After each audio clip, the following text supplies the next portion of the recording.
Good morning to all. Simplify everything. இன்னைக்கு நம்ம பார்க்க போகிறது AISSEE all India Sainik school entrance exam 2025. Already ரிஜிஸ்ட்ரேஷன்லாம் முடிஞ்சு போச்சு. Exam date April 5, 2025. நிறைய பேர் அப்ளை பண்ணியிருப்பாங்க. பட் எல்லாருக்குமே ஒரு பெரிய டவுட் இருக்கு. சார், கொஸ்டின் பேட்டர்ன் என்ன, எத்தனை மார்க் டெஸ்ட் நடக்கும், எக்ஸாம் என்ன மெத்தடில் நடத்துவாங்க, அதை விட ரொம்ப முக்கியமானது சிலபஸ் என்ன, how to preparation. So Sainik ஸ்கூலில் படிக்கணும்னு ஆசை இருக்கும், இந்தியன் ஆர்மியில் ஒர்க் பண்ணணும்னு ஆசை இருக்கும். ஆனால் ஹவு டு ப்ரிப்பரேஷனுங்கிற ஐடியா இல்லாமல் இருக்கும். ஸோ இந்த வீடியோவில் நான் சொல்ல போகிறது question pattern, marking scheme and syllabus, how to preparation. April 5 டேட்டுங்கிறது ஆல்ரெடி நான் என்ன செஞ்சுட்டேன் சொல்லிட்டேன். எப்பவும் சொல்றதான், தயவு செய்து ஸ்கிப் பண்ணாமல் பாருங்க. நிறைய இன்ஃபர்மேஷன் கேதர் பண்ணீங்கன்னா மறக்காம உங்க ஃப்ரெண்ட்ஸ் எல்லாத்துக்குமே ஷேர் பண்ணுங்க. மறக்காம சப்ஸ்கிரைப் பண்ணிட்டு வீடியோவை பாருங்க.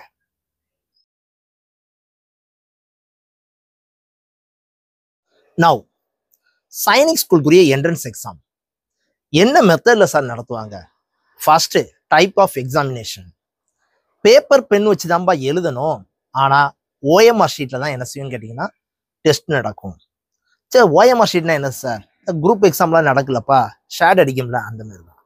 அப்புறம் டைப் ஆஃப் கொஸ்டின் முழுக்க MCQ தான். MCQனா என்னது sir? Multiple choice question. Sir right, multiple choice question சொல்லிட்டீங்களா சார், நெக்ஸ்ட் நெகட்டிவ் மார்க் உண்டா? No negative mark. இங்க எழுதுனா போதும், ரைட் ஆர் ராங்கிறது கரெக்ஷன்ல தெரியும். தப்பா எழுதுனீங்கன்னா உங்களுக்கு மார்க் ரெடியூஸ் ஆகாது. ஓகேவா?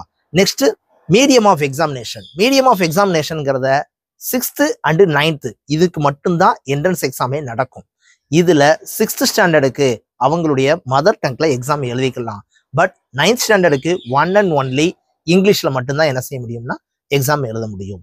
அதுக்கு அடுத்து என்னதுன்னு கேட்டீங்கன்னா கொஸ்டின் பேட்டர்ன் எப்படி சார் இருக்கும்? அதுதான் ரொம்ப முக்கியம். ஆனா அதுக்கு முன்னாடி என்னென்ன சப்ஜெக்ட் இருக்குன்னு தெரியணும். மெயின் சப்ஜெக்ட் என்னவா இருக்கும்? மேக்ஸ். அதுக்கடுத்து லாங்குவேஜ் தான் ஆல்ரெடி 6th சொல்லியாச்சு. என்னன்னு சொல்லியாச்சுன்னு கேட்டீங்கன்னா அவங்களுடைய மதர் டங்க்ல என்ன செய்யலாம்னு கேட்டீங்கன்னா எழுதலாம் அப்படின்னு சொல்லிட்டு. அப்புறம் அதுக்கு அடுத்து ஜென்ரல் நாலேஜ் அண்ட் இன்டெலிஜென்ஸ். அப்புறம் இந்த 4 கேட்டகரியில தான் என்னது இருக்குன்னு கேட்டீங்கன்னா கொஸ்டினே இருக்கும். மேத்தமெட்டிக்ஸ்க்கு தனி சிலபஸ் உண்டு, ஜென்ரல் நாலேஜுக்கு தனி சிலபஸ் உண்டு, இங்கிலீஷ் அண்டு உங்களுடைய மதர் டங்க்கு தனித்தனி சிலபஸ் உண்டு. அப்புறம் மெயின் சப்ஜெக்ட் என்னவா இருக்கும்னு கேட்டீங்கன்னா மேக்ஸ் தான் இருக்கும். அப்புறம் இந்த 4 கேட்டகரியில எத்தனை கொஸ்டின் கேட்பாங்க சார்? 1 by 1 சொல்லிக்கிட்டே வரேன்.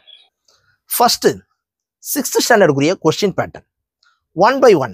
ஃபர்ஸ்ட் ஒன் 150 minutes, அதாவது 2.5 hours எக்ஸாம் நடக்கும். 2.5 hoursனா 150 minutes. இதுல ஃபர்ஸ்ட் எடுத்தோன்னே எதுதான் கேட்டீங்கன்னா லாங்குவேஜ் தான் இருக்கும். லாங்குவேஜ்ல எத்தனை கொஸ்டின்ஸ் இருக்குன்னு கேட்டீங்கன்னா 25 கொஸ்டின்ஸ் இருக்கும். ஈச் கொஸ்டின் 2 marks, டோட்டலா 50 marks. அதாவது 25 into 2 50. நெக்ஸ்ட் என்னதுன்னு கேட்டீங்கன்னா மேத்தமெட்டிக்ஸ். இந்த மேத்தமெட்டிக்ஸ்க்கு எத்தனை கொஸ்டின் இருக்குன்னு கேட்டீங்கன்னா 50 கொஸ்டின்ஸ் இருக்கும். Per question 3 marks. அப்புறம் 50 into 3 எவ்வளவு அப்படின்னு கேட்டீங்கன்னா 150 marks. ஸோ 150 plus ஒரு 50 ஓவர் 200 marks ஆச்சு. தேர்ட் ஒன் என்னதுன்னா இன்டெலிஜென்ஸ். இந்த இன்டெலிஜென்ஸ்ல 25 கொஸ்டின்ஸ் இருக்கும். ஈச் கொஸ்டின் 2 marks, டோட்டலா 50 marks. therefore 250 marks ஆச்சு. Last and final general knowledge 25 questions இருக்கும். ஈச் கொஸ்டின் 2 marks, டோட்டலா 50 marks. ஓவரால் டோட்டல் பார்க்குற நேரம் 300 மார்க் என்னது நடக்கும்னு கேட்டீங்கன்னா டெஸ்ட் நடக்கும். ஸோ ஜஸ்ட் ரீகால் மறுபடியும் ஃபர்ஸ்ட்ல இருந்து. Language 25 into 2 50. Mathematics 50 into 3 150. Third intelligence 25 into 2 50. Last and final general knowledge 25 into 2 50. therefore 50 plus 150 plus 50 plus 50 overall 300 mark 6th ஸ்டாண்டர்டுக்கு என்ட்ரன்ஸ் எக்ஸாம் நடக்கும். முழுக்க MCQ. கொஸ்டின்ல பேப்பர் பென் யூஸ் பண்ணலாம். OMR ஷீட்ல தான் என்ன செய்வீங்கன்னா MCQல டெஸ்ட் எழுதுவீங்க. That's all. I think question pattern and marking scheme சொல்லியாச்சு. லாஸ்டா என்னது சொல்லுவேன்னு கேட்டீங்கன்னா சிலபஸ் சொல்லுவேன். நெக்ஸ்ட் 9th ஸ்டாண்டர்டுக்கு எக்ஸாம் பேட்டர்ன் எப்படி சார் இருக்கும்? 9th ஸ்டாண்டர்டுக்கு பெரிய சேஞ்சஸ்லாம் ஒன்றும் கிடையாதுப்பா, சேம் தான். 300 மார்க்குங்கிறத 400 ஆக்கியிருக்காங்க. இந்த மேத்தமெட்டிக்ஸ்க்கு 50 கொஸ்டின்ஸ் கேட்காங்கல்ல. 6th ஸ்டாண்டர்டுக்கு 3 marks, 9th ஸ்டாண்டர்டுக்கு 4 marks. therefore 50 into 4 எவ்வளவுன்னு கேட்டீங்கன்னா 200 மார்க்ஸ். ரிமைனிங் இருக்கிறது எல்லாமே 50 50 50 50. எக்ஸ்ட்ரா ஒரு சப்ஜெக்ட் இருக்கு, என்னது அப்படின்னு கேட்டீங்கன்னா சோசியல் சயின்ஸ். ஆக்சுவலா அந்த பிள்ளைங்களுக்கு 6th ஸ்டாண்டர்டுக்கு 4 கேட்டகரி தான், 9th ஸ்டாண்டர்டுக்கு 5 கேட்டகரி. என்னென்னதெல்லாம் sir? Mathematics, general knowledge, language, intelligence, last and final social science. அப்புறம் என்ன மார்க் சேஞ்சஸ்? ஒண்ணுமே கிடையாதுப்பா, எல்லாத்துலயும் 25 25 25 25. மேத்தமெட்டிக்ஸ் மட்டும் 50 மார்க்ஸ்.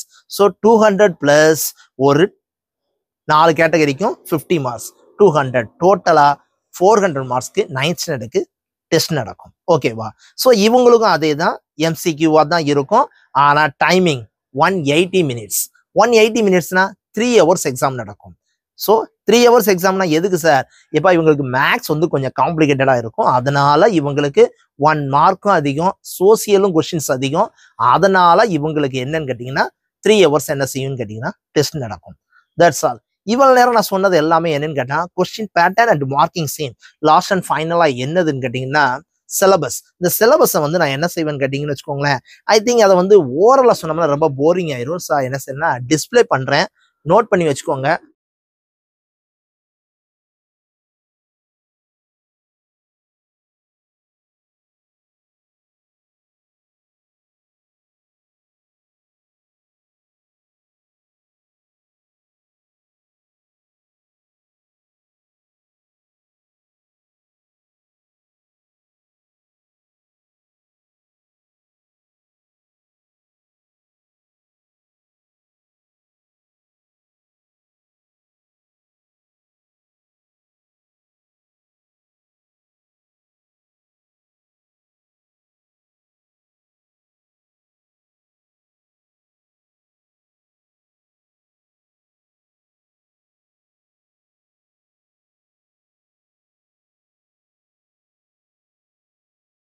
ஹவு டு ப்ரிப்பரேஷன்ங்கிறது என்னன்னு கேட்டீங்கன்னா,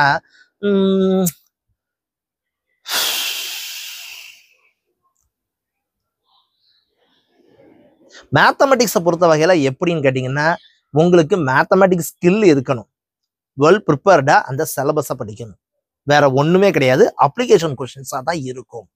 கிரியேட்டிவ் கொஸ்டின் எவ்வளவு கேட்டாலும் நீங்க ஆன்சர் பண்றதுக்கு ரெடியா இருக்கணும். Practice practice practice. மேக்ஸை பொறுத்த வகையில மேக்ஸ் டீச்சர் வேற ஒண்ணுமே சொல்ல போறது கிடையாது, நல்லா ப்ராக்டிஸ் பண்ணீங்கன்னா வரும் அப்படின்னு. பட் இன்டெலிஜென்ஸ், லாஜிக்கல் ரீசனிங்கா இருக்கும், பார்த்தா அட்டன் பண்ற மாதிரி. கம்யூனிகேஷன் ஸ்கில்ஸ், இங்கிலீஷோ இல்லை உங்களுடைய மதர் டங்கோ, உங்களுடைய லாங்குவேஜை வெல் ப்ரிப்பேர் பண்ணுங்க. ஓகேவா?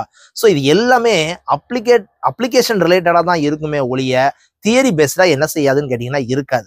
தியரி பேஸ்டா எக்ஸாம் எழுதுவீங்க, ஆனால் அப்ளிகேஷன் ரிலேட்டடாக உங்களுக்கு நாலேஜ் இருந்துச்சுன்னா இந்த எக்ஸாமை ரொம்ப ஈஸியாக கிளியர் பண்ணலாம். ஓகேவா? That's all. ஐ திங்க் நான் சொன்ன இன்ஃபர்மேஷன்லாம் உங்களுக்கு ரொம்ப யூஸ்ஃபுல்லாக இருந்துச்சுன்னா மறக்காம லைக் பண்ணுங்க, ஷேர் பண்ணுங்க, சப்ஸ்கிரைப் பண்ணுங்க. Thank you very much.